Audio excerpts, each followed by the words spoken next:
Hey, tonight we're going to step back into the elegant but restrictive world of Victorian England, where love was a carefully orchestrated dance and marriage was more business transaction than romance. We'll discover why being a Victorian wife required skills you never learned in school and strength you never knew you'd need. Hey, if you're enjoying these stories, I'd really appreciate a like or subscribe. I'm curious where you're listening from, so drop a comment with your location and what time it is there. Now, find a cozy spot, take a slow, deep breath, and let your body sink into comfort as we journey back in time together. Congratulations, you've just woken up in 1860 as an 18-year-old woman in Victorian England. The morning light filters through heavy velvet curtains, and you can feel the weight of your thick cotton nightgown against your skin. Your feet hit the cold wooden floor, and immediately you're reminded that central heating doesn't exist yet. The chill seeps through the floorboards and wraps around your ankles like invisible fingers. You're about to enter what Victorian society calls your season, and everything in your life is about to change forever. But here's the thing, you don't get to fall in love the way you might imagine. You can't swipe right, you can't text, and you definitely can't be alone with someone you're attracted to. Not even for a minute. Your mother appears in the doorway, her face serious. Today, darling, we begin preparing you for society. Her words carry weight because this isn't about parties or fun. This is about finding a husband, and it's treated with the same gravity as a military campaign. The good news is you're considered ready for this world now that you're 18. The bad news? Every single thing you do from this moment forward will be watched, judged and recorded in the mental notebooks of every person you meet. Your reputation is like a soap bubble, beautiful but so fragile that one wrong move will pop it forever. You might think Victorian courtship was romantic, all handwritten letters and stolen glances. And yes, there was romance, but it bloomed under conditions so strict they'd make a modern teenager feel claustrophobic. Every conversation, every look, every tiny gesture had to follow rules that weren't written down anywhere, but everyone somehow knew. Your mother helps you into your stays, the Victorian version of a bra and back support combined. People today imagine these as torture devices, but really they're more like a very structured undershirt. The laces pull snug around your ribs, not crushing but supportive. You can breathe just fine, though taking a really deep breath requires a conscious effort. The stays push your shoulders back and make you stand straighter, and honestly, your posture does look better. Over the stays goes your chemise, a soft cotton layer that feels cool against your skin. Then come the petticoats, layers of white cotton that rustle softly as you move. The sound is oddly comforting, like gentle rain on leaves. Finally, your dress, a morning gown in pale blue wool that makes your skin look porcelain smooth in the mirror. But here's what you're really wearing, an invisible set of rules so complex they'd make modern dating advice look simple. First rule, you cannot, under any circumstances, be alone with a gentleman unless you're already engaged to him. Not for a walk, not for a conversation, not even to step into the next room for a moment. If you want to talk to a man, someone else has to be watching, always. This means your mother, your sister, your aunt, or a paid chaperone follows you everywhere. Think of the most helicopter parent you know, then multiply that by 10. Your chaperone's job is to make sure you never have a chance to do anything that might damage your reputation. And trust me, Victorian society had very creative ideas about what could damage a young woman's reputation. You can't write a letter to a gentleman unless you're engaged. You can't accept a gift from him unless it's something small and public, like flowers or a book. You can't even shake his hand for too long. A brief gloved touch is acceptable. Anything more is scandalous. You might wonder how anyone ever managed to fall in love under these conditions. Well, love found a way, but it had to be patient and very, very clever, which brings us to one of the most ingenious communication systems ever invented. The language of the fan. Every well-bred Victorian lady carried a fan, and not just for cooling herself in stuffy ballrooms. That innocent-looking accessory was actually a sophisticated messaging system that would make modern texting look primitive. Your mother sits you down for what she calls fan lessons, though she doesn't call it that out loud. A lady, she says, opening her own ivory fan with a soft snap, speaks with more than just her voice. She holds the fan closed against her left cheek. This means no.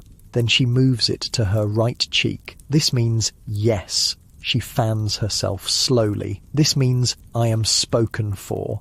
Then quickly. This means I wish to speak with you. You practice these movements until they feel natural.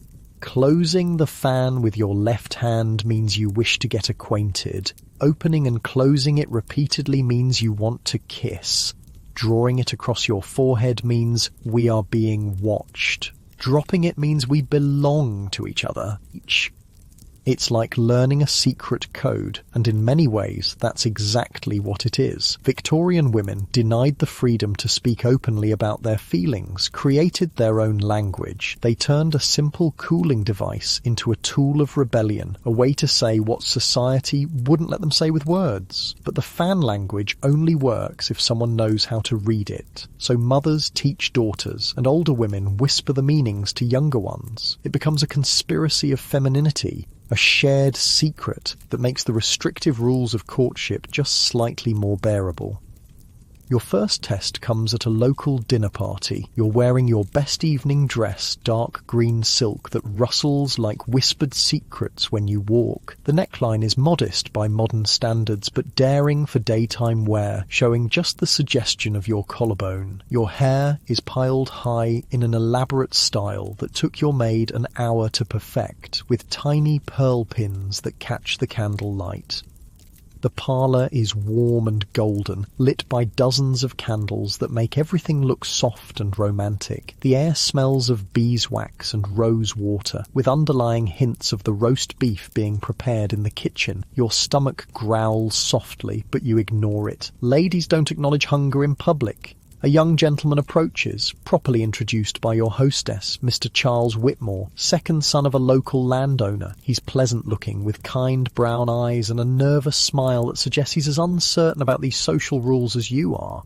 Miss Harrison, he says with a bow that's exactly the right depth, neither too casual nor too formal. I understand you enjoy reading. I do, sir, you reply, conscious that your mother is watching from across the room while pretending to examine the flower arrangements. I recently finished a most interesting novel. Might I inquire which one?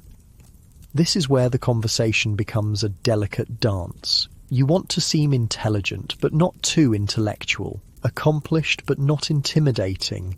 Interesting, but not opinionated. It's exhausting, honestly. Jane Eyre, you say, testing the waters. It's a somewhat daring choice, given that the novel deals with passion and social criticism, but it's popular enough to be respectable. His eyes light up. Ah, Miss Bronte's work. I found it quite compelling, though perhaps a bit intense for some tastes.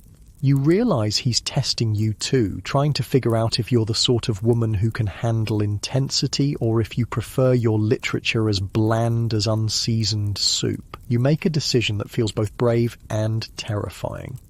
You open your fan halfway and hold it in your right hand. The message, if he knows the code, is clear. I like you, but proceed carefully. He glances at the fan, and you see understanding flicker in his eyes. He knows the language. Perhaps, he says quietly, you might recommend another novel the next time we meet? You draw the fan slowly across your cheek. I would be delighted to, sir. What you've just done is arrange a future conversation without actually arranging anything at all. If your mother overheard, she would hear only polite discussion of literature, but you and Mr. Whitmore have agreed to meet again and continue this careful exploration of each other's minds. The evening continues with more conversations, more careful navigation of social rules. You dance, but only certain dances and only with partners your mother approves of. The quadrille is acceptable because it involves multiple couples and limited physical contact. The waltz is daring because partners hold each other, though still at a proper distance. When Mr. Whitmore asks you to waltz, you feel your heart speed up. For the 3 minutes of the dance, his gloved hand rests lightly on your waist and your gloved hand touches his shoulder. It's the most intimate physical contact you're allowed to have with any man who isn't your husband, and the sensation is both thrilling and strange. You can feel the warmth of his hand through the layers of fabric. When he guides you through a turn, you catch a hint of his cologne, something woodsy and masculine that makes you slightly dizzy. For just a moment, you understand why these dances are considered scandalous by the strictest members of society. But all too soon, the music ends and he bows while you curtsy. The magical moment is over, and you're back to carefully chaperoned conversation and meaningful glances across crowded rooms. This is how Victorian courtship works. 3 minutes of dancing feels revolutionary, and holding someone's hand without gloves on would be absolutely shocking. Everything is heightened because everything is restricted. A smile becomes significant because it's all you're allowed to offer. A meaningful look carries the weight of a love letter because you can't actually send love letters. As the weeks pass, you and Mr. Whitmore develop a relationship through the most carefully orchestrated encounters imaginable. You happen to meet at the same lending library on Tuesday afternoons. You're both invited to the same dinner parties and musical evenings. Your mothers, who are not fools, notice this pattern and approve. But even as this gentle courtship develops, you're beginning to understand that marriage in Victorian England isn't really about love at all. It's about money, property, and social advancement. Love, if it happens, is considered a pleasant bonus. Your father has already had conversations with Mr. Whitmore's father, not about whether you two like each other, but about the financial arrangements that would make a marriage possible. These men are negotiating a contract that will govern the rest of your life, and you won't see the terms until after everything is decided.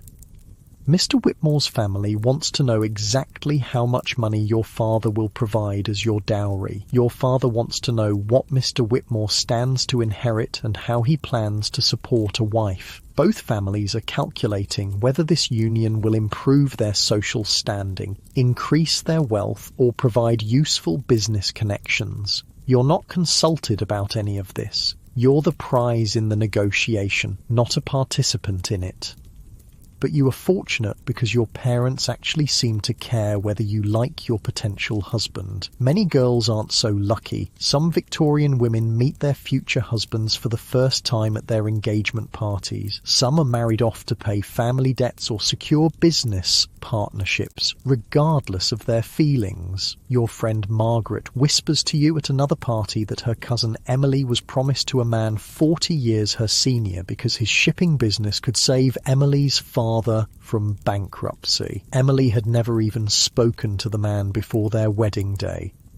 At least he's kind to her, Margaret says, but you both know that kindness from a stranger isn't the same thing as love from someone you've chosen. The more you learn about marriage, the more you understand that you're about to enter a legal arrangement that will fundamentally change who you are. Once you say, "I do," you'll legally cease to exist as an independent person. Everything you own will belong to your husband. Every decision about your life will be his to make. You'll even lose the right to your own children if something goes wrong. The law calls it coverture, and it means that a married woman is covered by her husband's legal identity. She disappears into his existence like a drop of water absorbed by a sponge. But tonight, you're still yourself. You're still Miss Harrison, with your own thoughts and dreams, and the right to own property and make decisions. You can still change your mind about Mr. Whitmore if you want to, though the social pressure to marry someone suitable grows stronger every day. Victorian society doesn't believe in old maids. A woman who doesn't marry is considered a failure, a burden on her family, and slightly pitiable. She'll spend her life dependent on male relatives, moving from her father's house to her brother's house, always a guest in someone else's life. So you practice your fan language and perfect your conversation skills and hope that Mr. Whitmore is as kind as he seems, because this careful dance of courtship is leading to a permanent arrangement that will define the rest of your existence. As you lie in bed at night, listening to the wind rattle the windows, you think about the women who came before you, your mother, your grandmother, all the women who navigated these same rules and restrictions. Some found happiness despite the limitations. Others learned to find contentment in duty and respectability. But all of them, every single one, had to surrender their legal identity and personal freedom in exchange for the social respectability that comes with marriage. It's the price Victorian women pay for security, for a place in society, for the protection of a man's name and income. Tomorrow, you'll put on your stays and your layers of petticoats and your carefully modest dress. You'll practice your fan language and perfect your smile and continue the elaborate dance of Victorian courtship, because this is how women survive in 1860, by following the rules perfectly and hoping the man they marry will be kind.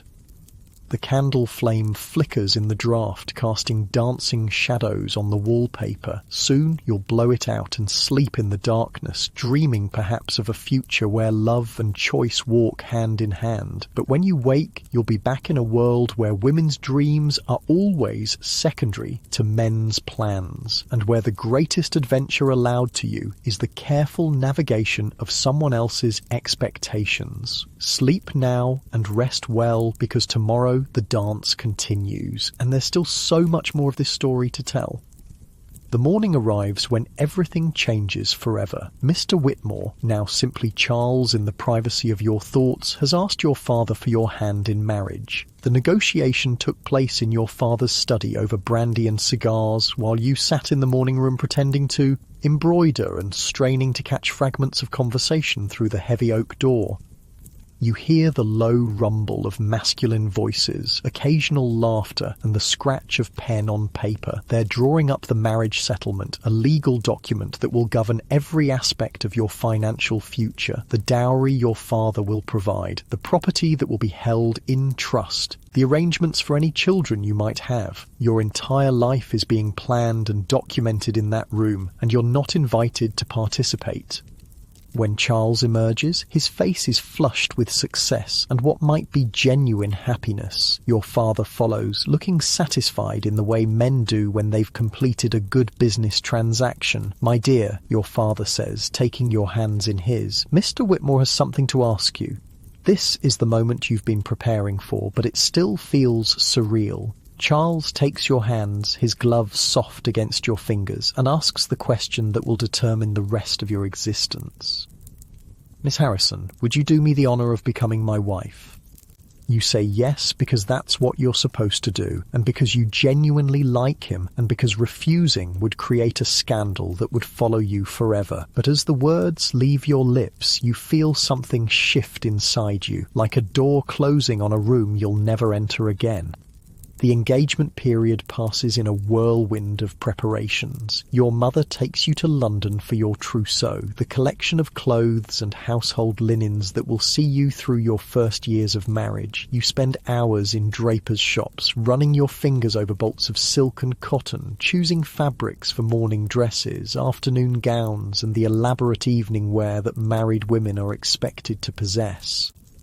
The wedding dress requires 6 fittings: white silk with tiny seed pearls sewn into intricate patterns, sleeves that button from wrist to elbow with 32 covered buttons each, and a train that requires 2 small bridesmaids to manage. When you stand before the mirror in the dressmaker's shop, you look like a beautiful stranger, a porcelain figurine dressed for display.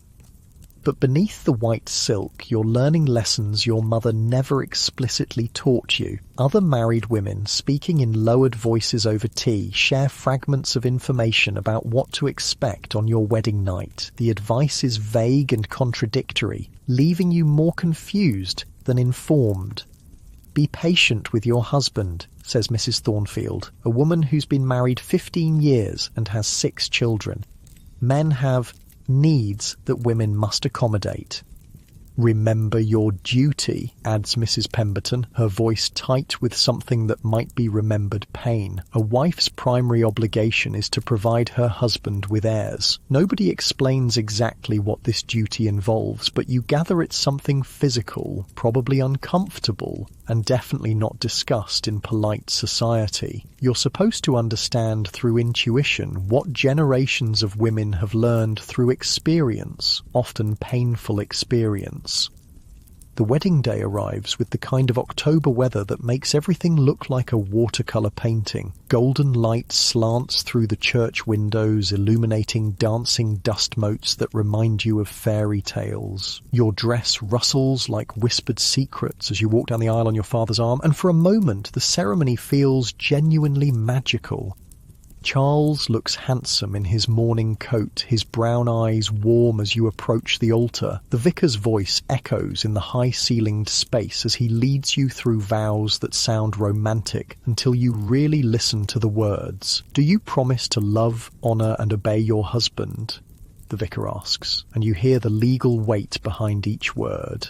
Love might be optional, but honour and obedience are requirements. You're legally promising to submit to Charles's authority in all things, forever. When you say, "I do," you feel the invisible chains of coverture settle around you like a heavy cloak. In the eyes of the law, Miss Harrison dies in that moment, and Mrs. Whitmore is born. But Mrs. Whitmore isn't really a person. She's an extension of her husband, a possession with no independent legal existence. The wedding breakfast is a blur of congratulations, rich food and champagne that makes your head feel light and floaty. Your new mother-in-law kisses your cheek and welcomes you to the family with words that sound warm but feel like a transfer of ownership. You're no longer your father's responsibility, you're now your husband's property. The journey to your new home takes 3 hours by carriage over roads that jar your teeth and make your elaborate hairstyle list dangerously to one side. Charles sits beside you, making conversation about the countryside and the house you'll share, but there's an undercurrent of nervous anticipation that makes both of you speak a little too quickly. Whitmore Hall is smaller than your father's estate, but beautifully maintained, with ivy climbing the stone walls and gardens that show evidence of careful tending. The staff lines up to meet you. Mrs. Crawford, the housekeeper, cook, 2 housemaids, a parlourmaid, and a scullery girl who can't be more than 14. These people will look to you for direction, and you suddenly realise you have no idea how to run a household. Your mother taught you to embroider and speak French and play the pianoforte, but nobody ever explained how to manage servants or plan meals for a week or deal with tradesmen who deliver inferior goods. You're expected to know these things instinctively, or perhaps to learn them through trial and embarrassing error. Mrs. Crawford, a stern-faced woman with steel-grey hair, shows you through the house with the air of someone presenting evidence. The master prefers his breakfast at precisely 8 o'clock, she informs you. Kippers on Tuesday and Friday, eggs and bacon the other days. He takes his tea strong with 1 lump of sugar. You nod and try to memorise these details, understanding that your husband's comfort is now your primary responsibility. If his breakfast is late or his tea too weak, it will be your fault, not the cook's. The house feels enormous after the familiar spaces of your childhood home, rooms upon rooms filled with furniture that belongs to Charles's family, decorated according to his mother's taste, organised around his preferences and routines. You're a guest in your own home, and you suspect you'll feel that way for months or perhaps years to come.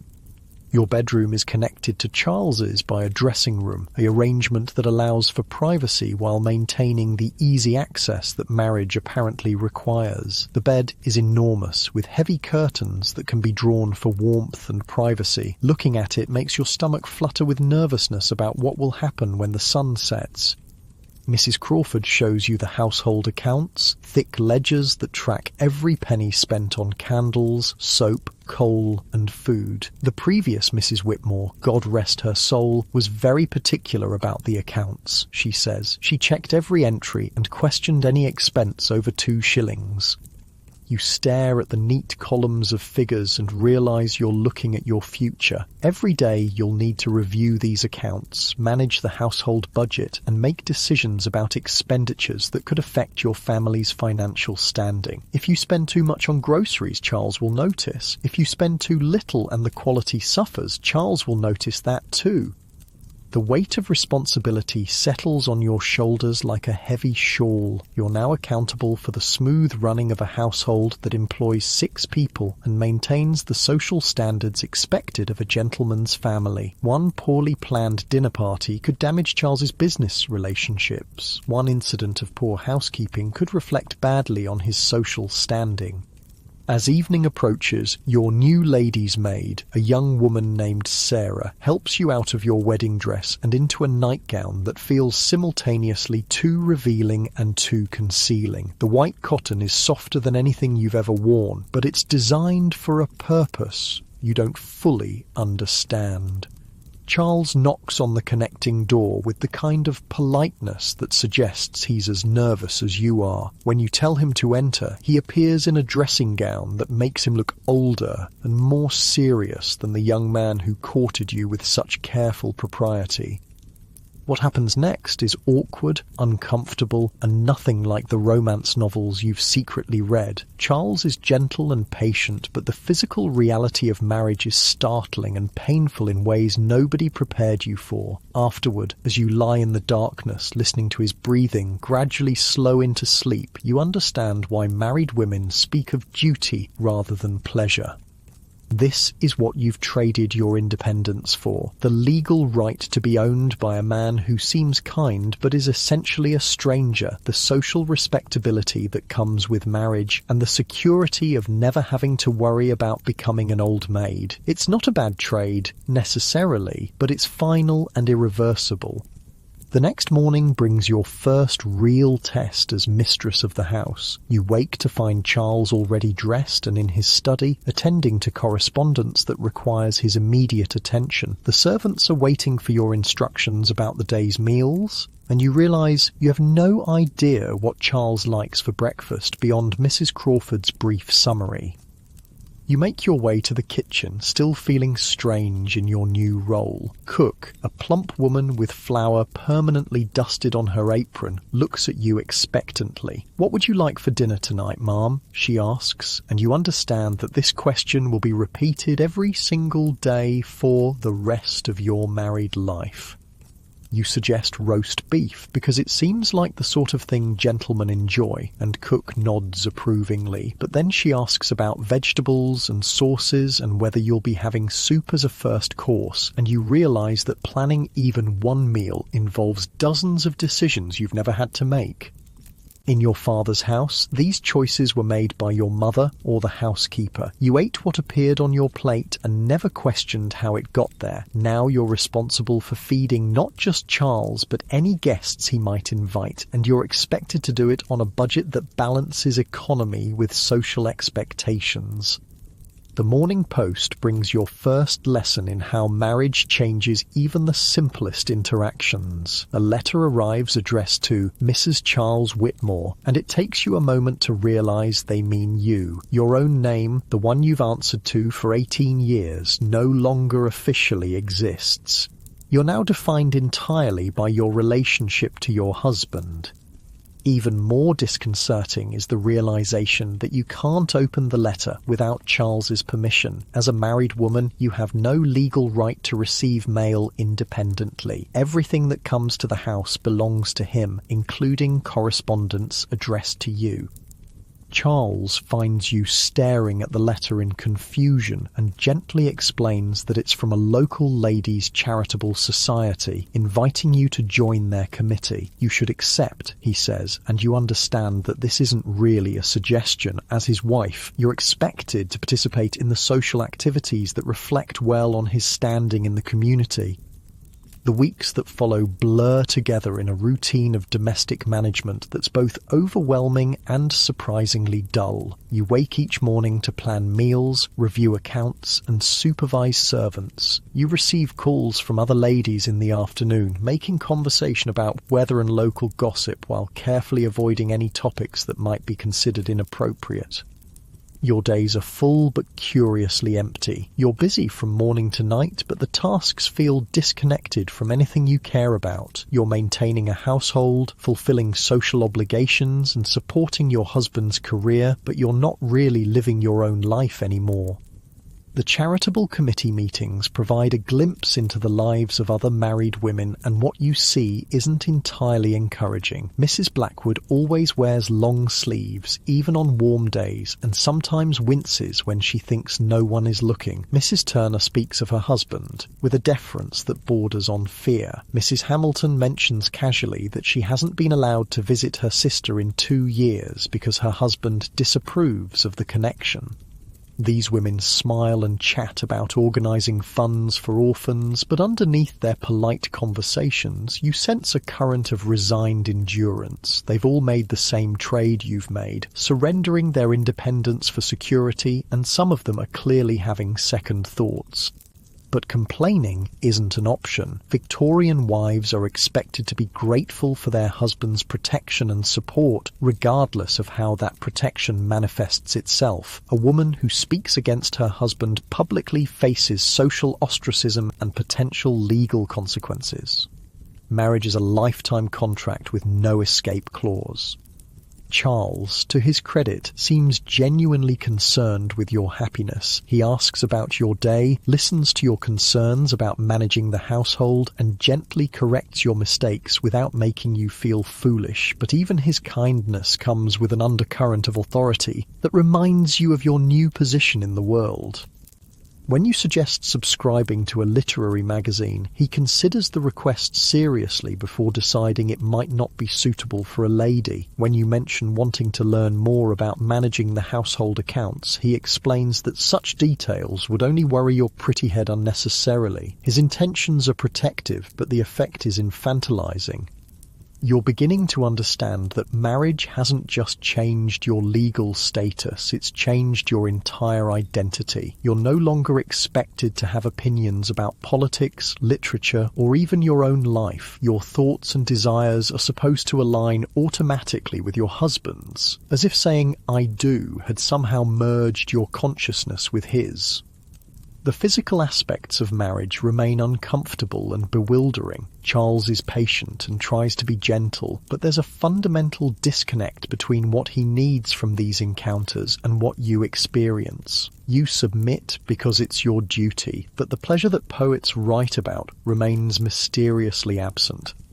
Other women hint that this is normal, that wives aren't supposed to enjoy the physical side of marriage. Close your eyes and think of England, Mrs. Pemberton advises with a bitter smile, but you can't help wondering if there's something wrong with you, or if this is simply another sacrifice women make for the privilege of respectability. As winter settles over the countryside, you find yourself spending long hours staring out windows at the bare trees and grey skies. The house feels like a beautiful prison, comfortable but confining. You have everything a woman is supposed to want: security, social standing, a kind husband, and a well-appointed home, but you feel strangely hollow inside. The woman you used to be, the one who had opinions and dreams and the legal right to own property, feels like a character from a book you read long ago. Mrs. Charles Whitmore is a different person entirely, one whose existence is defined entirely by her usefulness to others. You're learning to be content with this new identity, because contentment is the best most Victorian wives can hope for. Love might grow with time, happiness might be found in small domestic pleasures, and fulfillment might come through children and charitable work. But the wild freedom of choice, the intoxicating possibility of self-determination, those things are gone forever. Tonight, as you brush your hair before the bedroom mirror, you catch a glimpse of someone who looks like you but feels like a stranger. She's well-dressed, well-cared for, and apparently well-adjusted to her new life. But in her eyes, if you look carefully, you can see the ghost of the girl who used to believe the world was full of possibilities. That girl is gone now, absorbed into the legal identity of a man she's still getting to know. What remains is a Victorian wife, learning to navigate a world where survival means perfect submission, where happiness is secondary to duty, and where the greatest victory is simply making it through each day without causing scandal or disappointment. Sleep comes slowly in the big bed, with its heavy curtains drawn against the winter cold. Tomorrow will bring more lessons in household management, more practice in the art of being grateful for a life you never chose, and more opportunities to perfect the delicate balance between dignity and obedience that defines a successful Victorian marriage. But for now, in the quiet darkness, you can still remember what it felt like to be yourself. 6 months into your marriage, you're beginning to discover that the polished surface of Victorian respectability hides secrets that would shock the very society that created them. The morning light filters through your bedroom curtains, casting everything in that soft, golden glow that makes even the most ordinary objects look precious. But this morning feels different, weighted with knowledge you wish you didn't possess. It starts with small things. Charles has begun staying late in town more frequently, claiming business dinners and gentlemen's club obligations that keep him away until well past midnight. When he returns, he smells of cigars and something else, something musky and unfamiliar that clings to his clothes despite the winter air. You don't question him, of course. Victorian wives don't interrogate their husbands about their whereabouts. To do so would suggest a lack of trust that reflects poorly on your character, not his. So you smile and ask if he had a pleasant evening, and he kisses your forehead with the same distracted affection he might show a favourite niece. But Mrs. Pemberton, during one of your charitable committee meetings, lets slip a comment that chills you to the bone. Men will be men, she says, her voice carrying the weight of bitter experience. The important thing is that they come home to us eventually. The way she says it, with that particular emphasis on eventually, makes you understand that she's talking about more than late business dinners. She's talking about the other women, the ones who exist in the shadows of respectable society. You learn through carefully worded conversations and meaningful glances between the married women in your circle that Victorian men live by an entirely different set of moral rules than their wives. While women are expected to be pure, chaste, and completely devoted to their husbands, men are quietly understood to have natural appetites that occasionally require satisfaction outside the marriage bed. The prostitutes who work the theatres and music halls of London aren't just serving rough working men or bachelor gentlemen. Many of their customers are respectable married men, pillars of the community, churchgoers who preach about morality on Sunday and seek pleasure in brothels on Tuesday. This double standard is so deeply ingrained in Victorian society that it's barely even acknowledged as hypocrisy. Men are seen as having stronger physical desires that can't always be contained within the bounds of marriage, especially when their wives are pregnant, recovering from childbirth, or simply unwilling to participate in activities that bring them no pleasure. But here's the terrible secret that no one warns young brides about. These outside liaisons come with consequences that extend far beyond hurt feelings or wounded pride. Disease, you discover, travels both ways. Mrs. Hamilton, whose husband travels frequently for business, has been declining in health for months. Her skin has taken on a yellowish tinge, and she's developed a persistent cough that worsens week by week. The doctor visits frequently, but speaks only to her husband about her condition, following the Victorian custom that shields women from distressing medical details. but you've overheard enough whispered conversations to understand that Mrs. Hamilton is dying from what the doctor euphemistically calls a female complaint. What he doesn't say, what no one will say out loud, is that her husband brought this illness home from his business trips, like a souvenir from a particularly vicious vacation. Syphilis and gonorrhea, the scourges of Victorian sexuality, don't recognise the boundaries between respectable wives and fallen women. When a man visits a prostitute and then returns to his marriage bed, he can carry infection to a wife who has never been with another soul, who has followed every rule of purity and devotion that society demanded of her.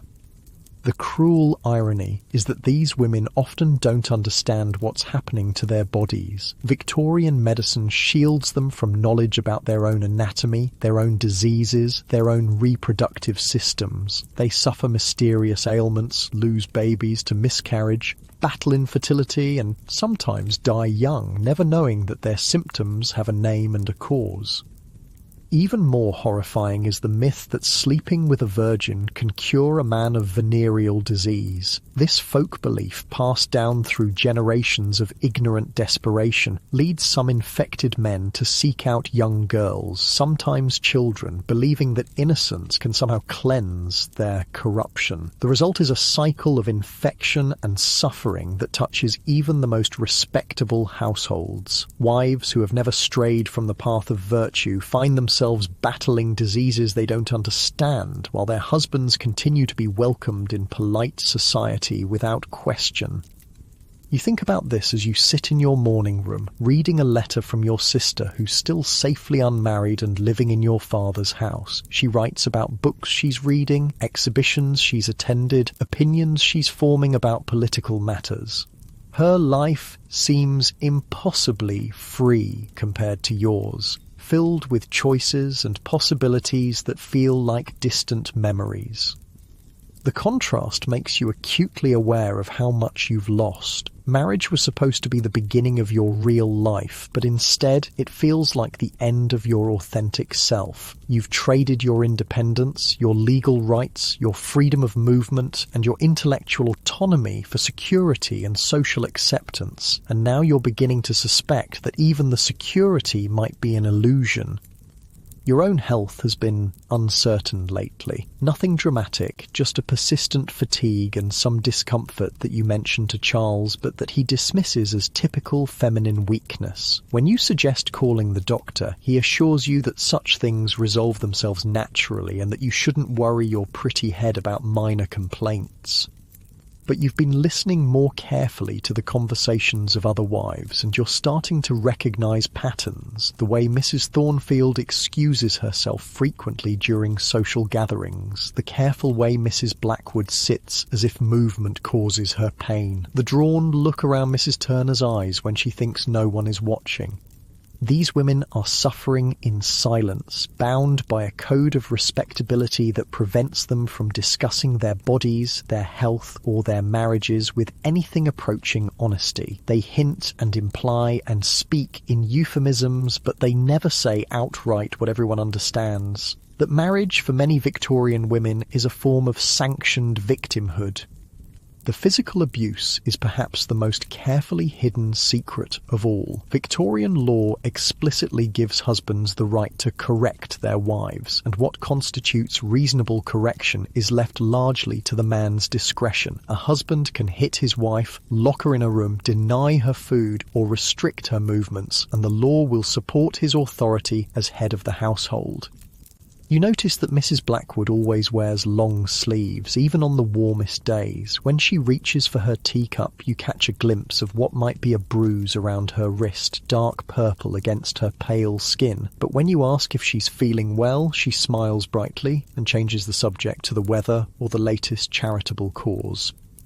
Mrs. Turner speaks of her husband with a deference that goes beyond mere respect. When his name is mentioned, she becomes smaller somehow, her voice dropping to almost a whisper, her hands folding protectively over her stomach. She mentions casually that she's clumsy, that she often walks into doors or trips on stairs, but the frequency of her accidents seems suspicious.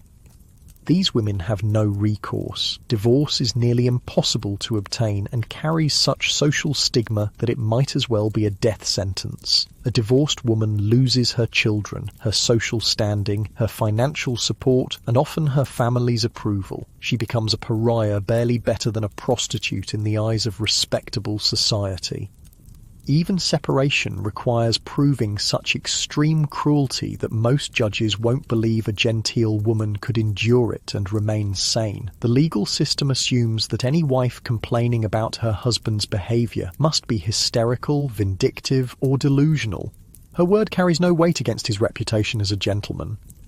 So these women endure. They develop elaborate explanations for their injuries, their illnesses, their sorrows. They support each other through meaningful glances and carefully coded conversations. They create secret networks of information and assistance hidden beneath the surface of their social obligations. You're beginning to understand that you've joined a sisterhood of silent suffering, a community of women who have traded their voices for respectability and discovered that the price was higher than they ever imagined.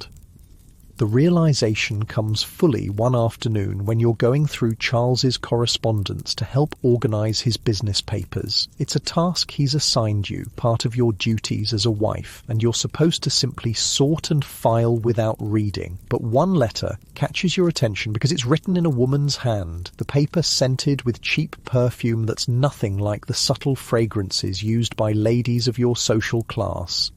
The letter is brief and to the point. Ruby, apparently a young woman of Charles's acquaintance, is requesting financial assistance for what she delicately terms a delicate situation. She mentions their friendship and hints at consequences that might prove embarrassing to a gentleman of his standing.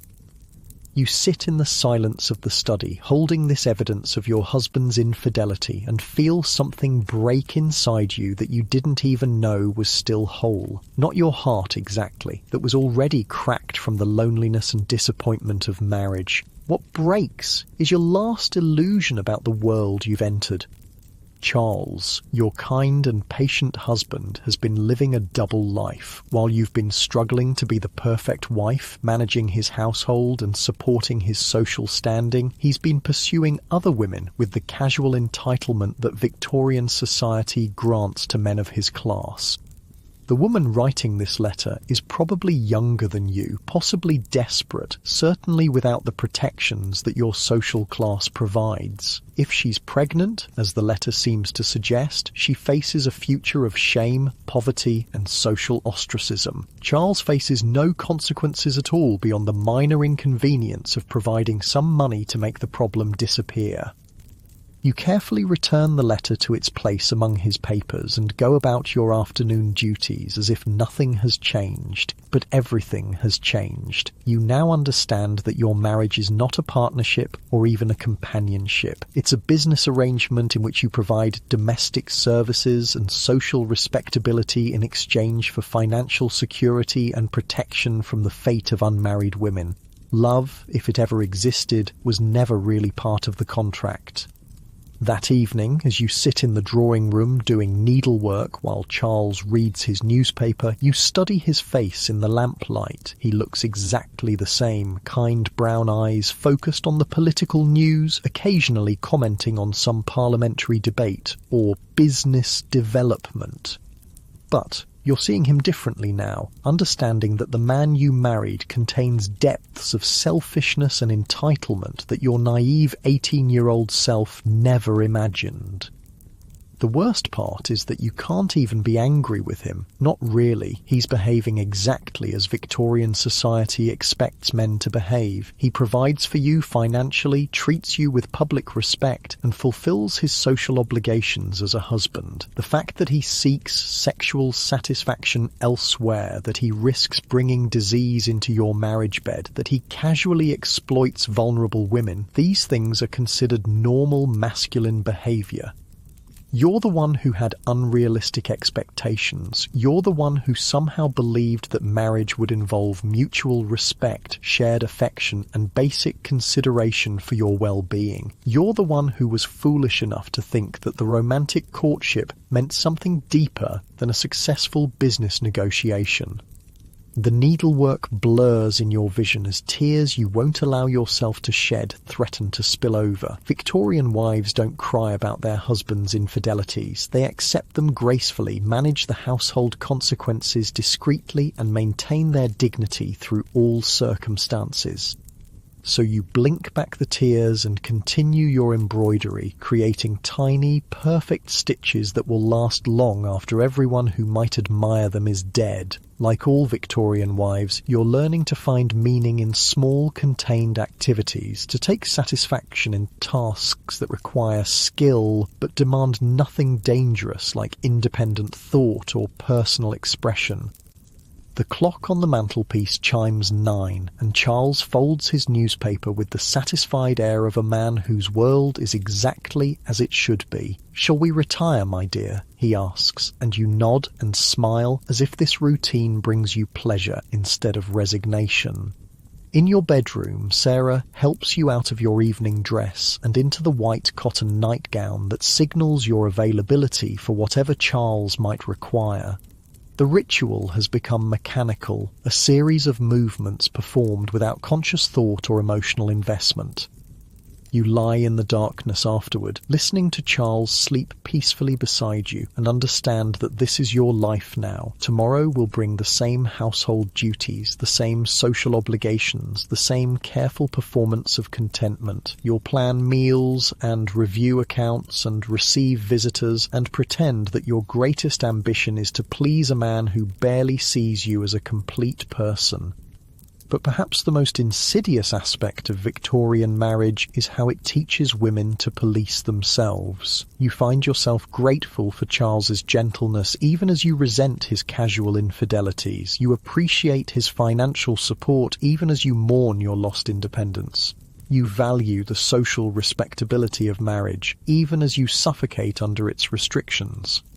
This is how the system perpetuates itself, by making women complicit in their own oppression, by teaching them to be thankful for crumbs of consideration, by convincing them that any alternative would be worse than their current situation. You pull the heavy blankets up to your chin and try to find comfort in the warmth, in the solid walls around you, in the knowledge that you'll never be a homeless spinster dependent on reluctant relatives for charity. These are real benefits, genuine securities that many women lack. But as sleep finally begins to claim you, you allow yourself one moment of pure honesty. You think about the girl you used to be, the one who believed in love and choice and the possibility of a life shaped by her own desires. That girl is gone, dissolved into the legal identity of Mrs. Charles Whitmore, like sugar dissolving in bitter tea. What remains is a woman learning to survive in a world designed to contain her, to find satisfaction in servitude, to discover dignity in submission. Tomorrow you'll wake up and put on that identity again because it's the only one available to you now. But tonight, in the quiet darkness of your marriage bed, you can still remember what it felt like to be free. 2 years into your marriage, you discover that some Victorian wives have found their own solutions to impossible situations. The knowledge comes to you gradually, like a slow poison seeping through the walls of respectable society, carried in whispered conversations and meaningful silences between women who have learned to communicate in codes that men never bother to decipher. It begins with Mrs. Pemberton's sudden widowhood. Her husband, a robust man in his 40s who had never shown signs of illness, takes to his bed one Tuesday morning, complaining of stomach upset, and dies 3 days later. The doctor attributes his death to a virulent strain of influenza, but you notice how Mrs. Pemberton's relief seems disproportionate to her grief. She appears at the funeral in perfect mourning attire, her face composed in appropriate sorrow, but there's something different about her posture. For the first time since you've known her, she stands completely straight, her shoulders no longer curved in the defensive hunch that had become her trademark. When she speaks at the reception afterward, her voice carries a strength you've never heard before. Harold was a traditional husband, she says carefully, accepting condolences with the grace expected of a grieving widow, but when she thinks no one is looking, you catch her flexing her fingers as if testing their mobility, and you notice that the bruises around her wrists are finally beginning to fade. The second incident involves Mrs. Blackwood, whose husband meets with a similar fate 6 months later. Another sudden illness, another quick decline, another funeral where the widow seems more liberated than devastated. Dr. Morrison, the elderly physician who attends most of the prominent families in the district, begins making pointed comments about the unusual number of stomach ailments affecting married men this season. But his observations lead nowhere because Victorian law enforcement has little interest in investigating the deaths of respectable gentlemen who appear to have died from natural causes. The idea that their wives might have had anything to do with their demises is literally unthinkable to male authorities who view women as too weak and moral to commit serious crimes. You learn about the methods through conversations that never quite say what they mean. Women discussing the challenges of dealing with rats in their pantries, sharing recommendations for effective poisons that work quickly and leave little trace. Conversations about headache powders and the importance of keeping medicines clearly labelled. Casual mentions of arsenical compounds used in cosmetics and pest control. Substances so common in Victorian households that no one thinks twice about purchasing them. Arsenic, you discover, is called inheritance powder for good reasons. It's odourless, tasteless, and easily mistaken for indigestion when administered in small doses over time. A wife who knows her husband's habits, who prepares his food and serves his tea, who has access to his daily routines, can slowly poison him while appearing to be the most devoted of caregivers. The irony is bitter and perfect. Victorian society has trained women to be so focused on their husband's comfort and well-being that the perfect wife can commit the perfect murder simply by being too attentive to his needs.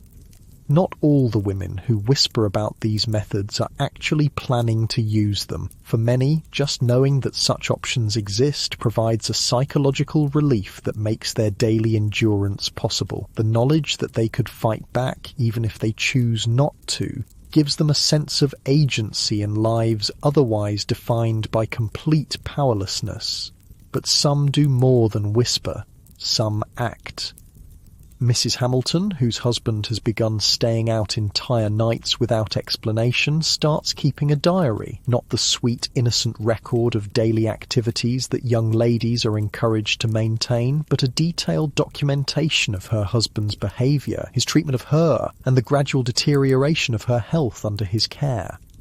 She writes in code, using initials and euphemisms that would mean nothing to a casual reader, but create a devastating record for anyone who knows how to interpret them. She notes the dates of his violent episodes, describes her injuries in clinical detail, and records the progression of symptoms that suggest he's brought disease home from his outside relationships.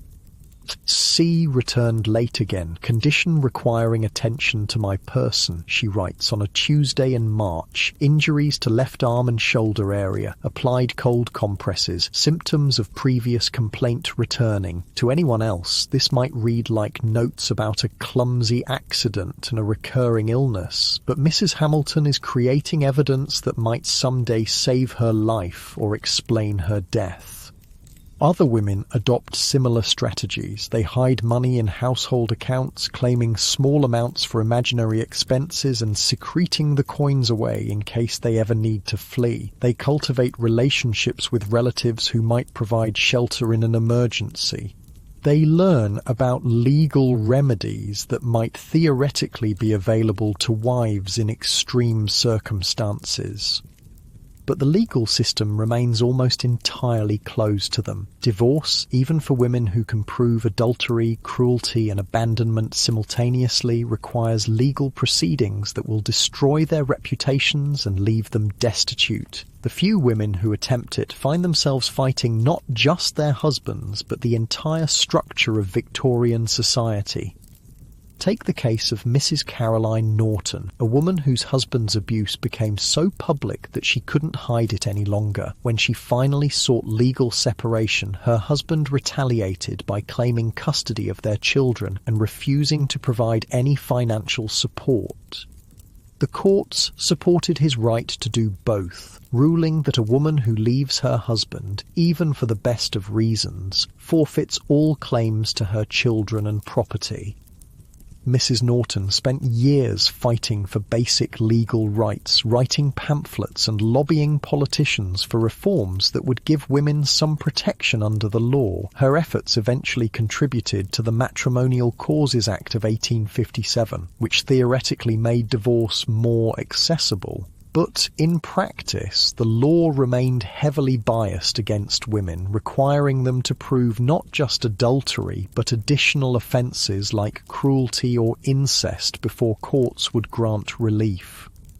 Even when women can prove extreme abuse, judges often dismiss their testimony as feminine hysteria or vindictive exaggeration. The legal system assumes that any woman complaining about her husband must be emotionally unstable or morally deficient. Her word carries no weight against his reputation as a gentleman, especially if he can present himself as a reasonable man driven to discipline an unreasonable wife.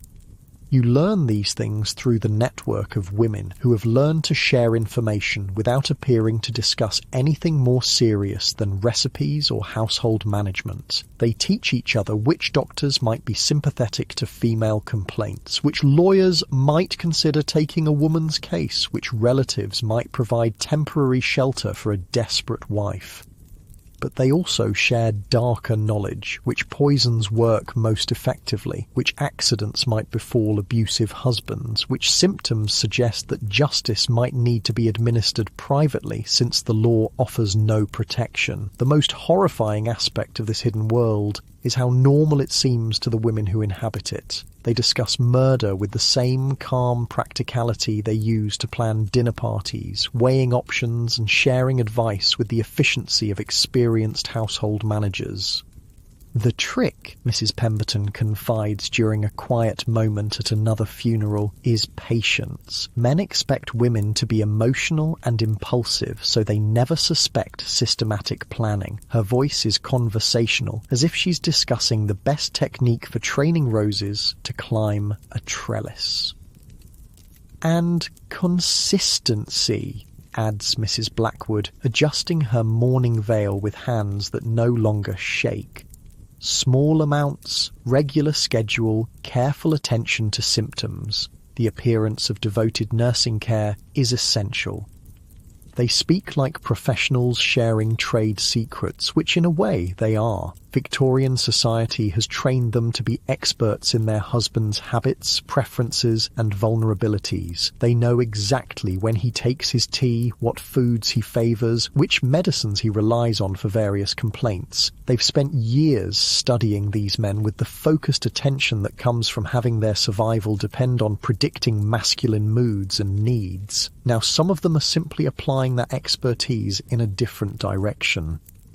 You listen to these conversations with a mixture of horror and fascination, understanding that you're receiving an education no finishing school ever provided. These women are teaching you that survival sometimes requires moving beyond passive endurance into active resistance, even when that resistance takes forms that would horrify the ministers who preach about feminine virtue and wifely submission. But you also realise that you're fortunate. Charles, for all his faults, has never raised a hand to you. His infidelities hurt your feelings and endanger your health, but he doesn't beat you, lock you in your room, or deny you food as punishment for imagined transgressions. Compared to some of the husbands these women describe, yours is practically a gentleman.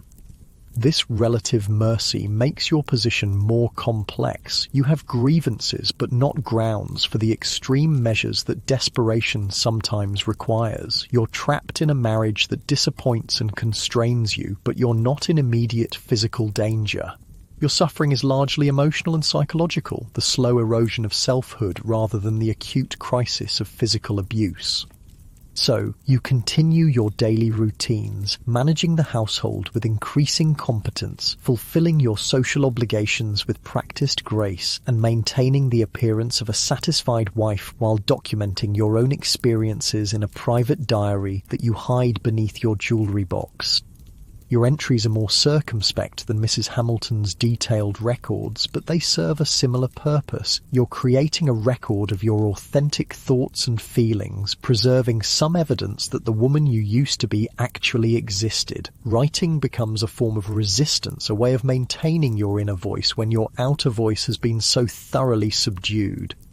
Today, C informed me that we would be entertaining his business associates next week, you write one evening, after a particularly frustrating conversation. He expressed surprise that I might have opinions about the menu, reminding me that such decisions are best left to those with experience in business matters. I smiled and agreed, as I have learned to do, but noted privately that I have been managing this household for 2 years and might have developed some expertise in entertaining guests. Each entry is a small act of rebellion, a quiet assertion that your thoughts and opinions matter even if no one else will ever acknowledge them. You write about your loneliness, your frustration with the limitations placed on your intellectual development, your growing understanding of how completely the law has erased your individual identity.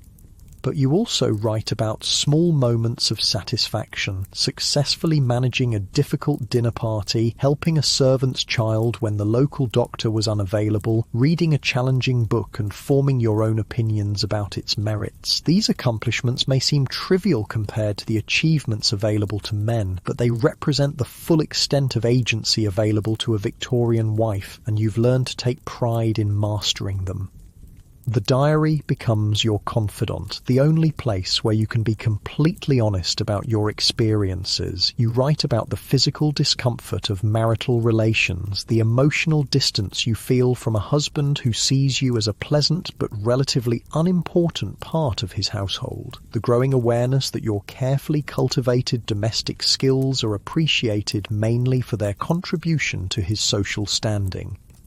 Most importantly, you write about the other women, creating a record of their struggles and strategies that might someday prove valuable to other wives facing similar challenges. You document the coded conversations, the shared warnings about dangerous husbands, the network of support that exists beneath the surface of respectable society. Because you're beginning to understand that this sisterhood of silent suffering is also a sisterhood of quiet resistance. These women support each other through crises that can't be publicly acknowledged, share information that could save lives, and maintain connections that transcend the isolation imposed by their individual domestic arrangements. When Mrs. Turner appears at church with fresh bruises that her powder can't quite conceal, 3 different women find reasons to visit her during the week, bringing small gifts and staying just long enough to assess her condition and offer coded assistance. When young Mrs. Davies confides her fears about her husband's increasing violent temper, she receives invitations to tea that provide temporary refuge and practical advice about protecting herself. These interactions look like ordinary social visiting to outside observers, but they're actually part of an underground railroad for endangered wives, a system of mutual aid that operates entirely within the bounds of acceptable feminine behaviour. You're proud to be part of this network, even as you hope you'll never need to rely on it for your own survival. The knowledge that such support exists makes your own situation more bearable, and the opportunity to help other women provides a sense of purpose that your official domestic duties can't match.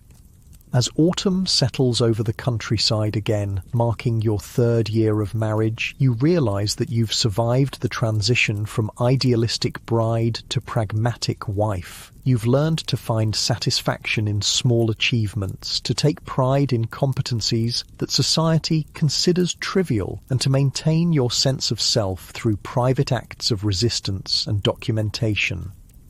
You're not the woman you expected to become when you walked down the aisle in that white silk dress, but you're not the completely erased creature that Victorian law intended to create either. You've found ways to preserve your identity within the constraints of marriage, to build meaningful relationships despite social isolation, and to exercise what limited agency is available to you. Tonight, as you prepare for bed, you feel a quiet satisfaction in your adaptation to circumstances you never chose but have learned to navigate with increasing skill. You've discovered reservoirs of strength you didn't know you possessed, developed strategies for survival that no one taught you, and found community among women who share your challenges.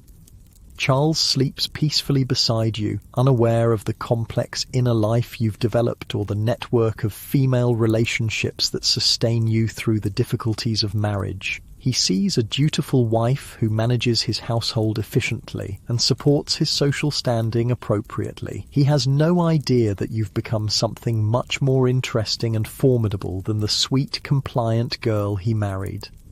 The clock on the mantelpiece chimes midnight as you settle into sleep, grateful for the heavy quilts that protect you from the autumn chill and the solid walls that provide security even if they also represent confinement. Tomorrow will bring more of the same routines, the same careful performance of contentment, the same delicate balance between submission and self-preservation.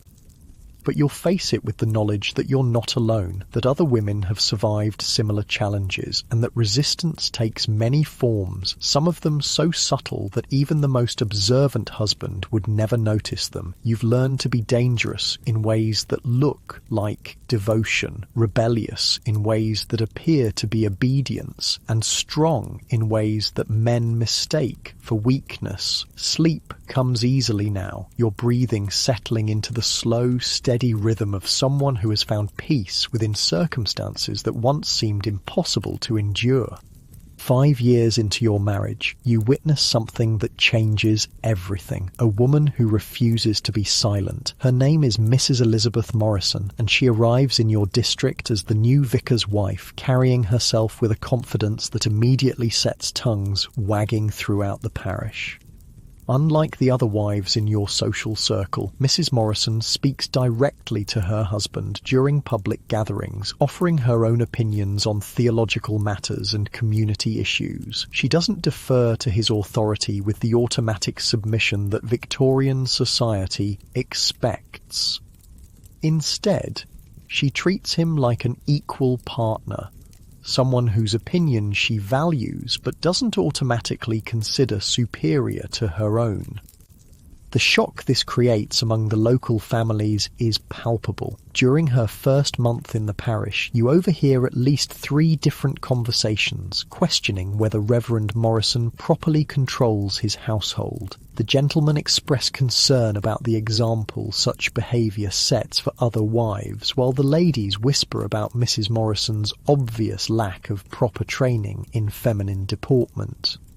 But you find yourself drawn to her like a moth to candlelight. There's something magnetic about watching a woman move through the world with the kind of self-possession you remember having once, long ago, before marriage taught you to fold yourself into smaller and smaller spaces. Mrs. Morrison calls on you one Tuesday afternoon, following the social customs that require new residents to introduce themselves to established families. But instead of the stilted conversation about weather and household management that usually characterises such visits, she asks you directly what you think about the proposed changes to the poor laws currently being debated in Parliament. The question catches you so off guard that you almost spill your tea. No one has asked for your political opinion in 5 years. You've barely allowed yourself to form political opinions, understanding that such thoughts are irrelevant to your role as a wife. My husband follows such matters more closely than I do, you stammer, falling back on the safe response that deflects any suggestion that you might have independent thoughts about public affairs. Mrs. Morrison sets down her teacup and looks at you with the kind of direct attention that makes you feel slightly breathless. But surely you have observations about the treatment of poor families in this district. You work with the Charitable Society, don't you? You must see the effects of current policies on women and children who need assistance. And suddenly, you're talking, really talking, for the first time in years. You tell her about the families you've visited, the impossible choices facing women whose husbands have died or abandoned them, the children who go hungry because their mothers have no legal right to their father's property. You find yourself expressing opinions you didn't even know you had, drawing connections between individual cases and broader social patterns. Mrs. Morrison listens with the intensity of someone who considers your thoughts genuinely valuable, asking follow-up questions that demonstrate she's actually paying attention to your words rather than simply waiting for her turn to speak. The conversation lasts 2 hours and leaves you feeling more alive than you have since your wedding day. After she leaves, you sit in your morning room staring at the spot where she had been, marvelling at the experience of being treated like a complete person rather than a decorative accessory to your husband's life. You realise how starved you've been for intellectual engagement, how much you've missed the simple pleasure of exploring ideas with someone who respects your capacity for complex thought. Mrs. Morrison becomes a regular visitor, and through her you meet other women who are quietly challenging the restrictions that define Victorian femininity. They gather in each other's drawing rooms under the pretense of discussing charitable work or cultural improvement, but their real purpose is far more radical. They're educating themselves about legal rights, political developments, and social reforms that might improve women's lives. These meetings introduce you to women who are writing pamphlets about women's education, organising petitions for legal reforms, and corresponding with other reformers throughout England and Europe. They share books that challenge conventional ideas about feminine capabilities and discuss strategies for expanding women's opportunities within the bounds of respectability. You learn about Frances Power Cobb, who writes scathing critiques of coverture laws and advocates for women's right to control their own property. You read the works of Caroline Norton, whose personal struggles with an abusive husband led her to campaign for legal reforms that would protect other wives from similar treatment. Most inspiring of all, you discover Barbara Lee Smith Bodishan, who not only writes about women's rights but lives them, maintaining her own household and supporting herself through her writing even after marriage. These women are proving that alternatives to complete submission exist, that some wives are finding ways to retain their independence and dignity within marriage or to create lives outside it entirely. The knowledge that such women exist transforms your understanding of what might be possible for your own life. You begin to see your current situation not as a permanent prison, but as a temporary constraint that might someday be loosened or escaped entirely. Inspired by these examples, you start making small changes in your own behaviour. When Charles announces his plans for your social calendar without consulting you, you politely express your own preferences instead of simply agreeing. When household decisions affect areas where you have genuine expertise, you offer your opinions with quiet confidence rather than deferring automatically to his judgment. These changes are subtle enough that Charles barely notices them, but they represent a fundamental shift in how you understand your role in the marriage. You're no longer simply responding to his needs and wishes, you're asserting your right to have needs and wishes of your own. The transformation accelerates when you begin writing for publication.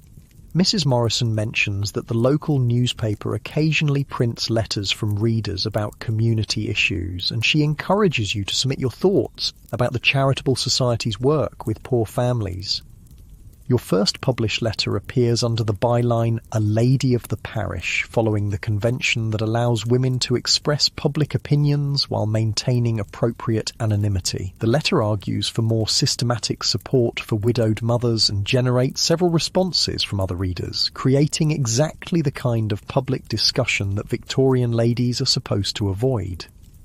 But the thrill of seeing your ideas in print, of knowing that strangers are reading and responding to your thoughts, is unlike anything you've experienced since your wedding day. You feel a sense of purpose and accomplishment that household management has never provided.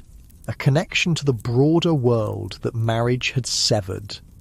Charles notices the letter and comments approvingly that it reflects well on his household's charitable commitments, apparently never suspecting that his wife might be the author. His assumption that you couldn't possibly have written anything worthy of publication both amuses and motivates you to continue developing your writing skills. Over the following months, you publish several more letters, gradually becoming bolder in your arguments and more sophisticated in your analysis of social problems. You write about women's education, about the need for legal protections for wives, about the economic pressures that force poor women into prostitution. Each piece represents a small act of rebellion against the silence that Victorian society imposes on married women. The writing also connects you to a broader community of reform-minded women throughout England. You begin corresponding with other female writers and activists, sharing ideas and strategies for advancing women's rights within the constraints of respectable society. These relationships sustain you through the ongoing challenges of marriage while opening new possibilities for personal growth and social contribution. You're still Charles's wife, still bound by the legal and social restrictions that define Victorian femininity, but you're also becoming something more, a voice in the growing movement for women's rights. The changes in your life coincide with broader social transformations that are gradually improving women's legal status. The Matrimonial Causes Act of 1857 makes divorce theoretically more accessible, though still extremely difficult for women to obtain. The Married Women's Property Acts of the 1870s and 1880s will eventually give wives some control over their own earnings and property. These legal reforms happen slowly and face enormous resistance from men who benefit from the current system, but they represent genuine progress toward recognizing women as independent legal persons rather than property belonging to their husbands. You follow these developments through newspapers and correspondence with other reform-minded women, understanding that you're witnessing the beginning of a transformation that will eventually benefit women who are still children today. The changes come too late to fundamentally alter your own situation, but they offer hope for future generations of wives who might have more choices than you've had. The realization that you're part of a historical transition gives meaning to the struggles you've endured and the small acts of resistance you've managed. Your suffering hasn't been pointless. It's part of a larger story about women's fight for recognition as complete human beings worthy of legal protection and social respect. This perspective helps you find peace with the compromises you've made and the limitations you continue to face. You're not the completely independent woman you dreamed of becoming as a girl, but you're not the erased non-entity that Victorian law intended to create either. You've found ways to maintain your identity, contribute to meaningful social change, and build relationships that sustain and inspire you.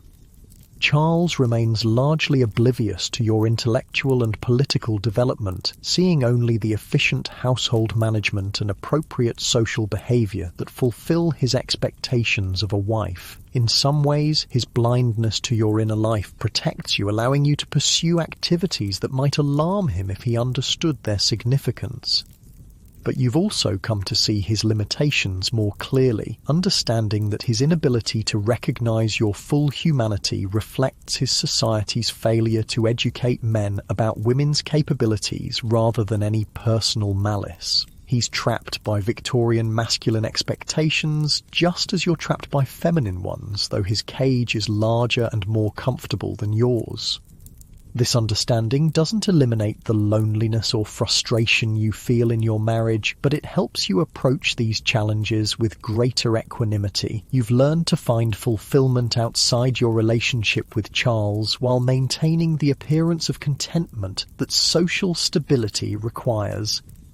The network of reform-minded women you've joined provides the intellectual stimulation and emotional support that marriage has never offered. These relationships prove that meaningful connections are possible even within the constraints of Victorian society, that women can support each other's growth and resistance in ways that transcend the isolation imposed by domestic arrangements.